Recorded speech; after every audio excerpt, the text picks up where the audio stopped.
नीचे गिरने के बाद या चोट लगने के बाद क्या आपके रिस्ट या कलाई में आपको पेन महसूस हो रही है?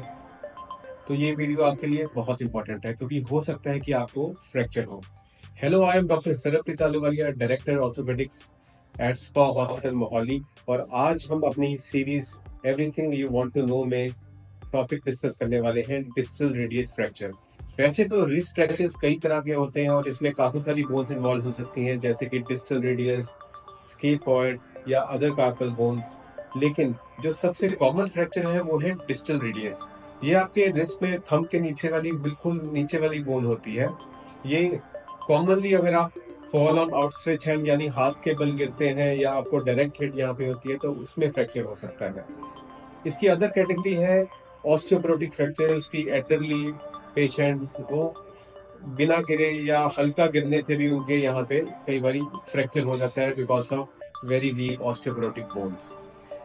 इसको कई तरह से मेडिकली क्लासिफाई किया जाता है, लेकिन मैं आपको कंफ्यूज नहीं करूंगा मेडिकल क्लासिफिकेशंस को बता के, बल्कि इसको सिंप्लीफाई करूंगा। मोटे तौर पर अगर हम इसे क्लासिफाई करें तो ये फ्रैक्चर या तो डिस्प्लेस फ्रैक्चर होते हैं, यानी कि अपनी जगह से हिल चुके होते हैं टूट के, या अनडिस्प्लेस फ्रैक्चर जो कि टूट तो गई है हड्डी लेकिन अपनी जगह पे मेंटेन करके रखी है।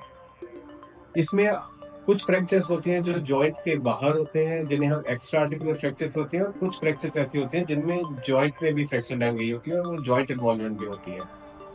तो अगर तो ये फ्रैक्चर अनडिस्प्लेस हो यानी कि टूट के भी अपनी जगह पे हो, तो अक्रॉस ऑल एजेस हम इन्हें सक्सेसफुली एक प्लास्टर कास्ट में ट्रीट कर सकते हैं। प्लास्टर कास्ट की जो ड्यूरेशन है वो ज्यादातर 4 हफ्ते या कई बार 6 हफ्ते तक होती है।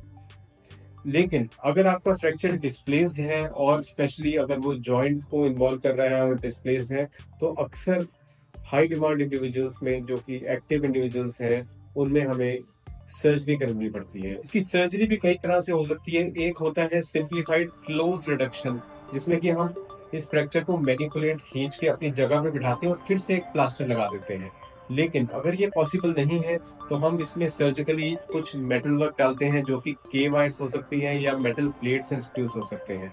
इसका पर्पस यही है कि हर फ्रेगमेंट जो कि टूटा हुआ है, ब्रोकन पीसेस है, उनको एक अपनी जगह पे वापस लाना और उस जगह पे उस प्लेट और मेटल वर्क से रोक के रखना जब तक कि वो फ्रैक्चर जुड़ नहीं जाता। आजकल के जो इम्प्लांट्स आए वो इतने लो प्रोफाइल और थिन है, जिससे कि आपको वो निकलवाने की जरूरत नहीं पड़ती, बिकॉज आप उसे फील भी नहीं कर सकते, तो वो लाइफ लॉन्ग आपको सेकंड सर्जरी की जरूरत नहीं पड़ती। लेकिन कुछ केसेस में अगर वो मेटल वर्क प्रोमिनेंट है तो आपको निकलवाने भी पड़ सकते हैं।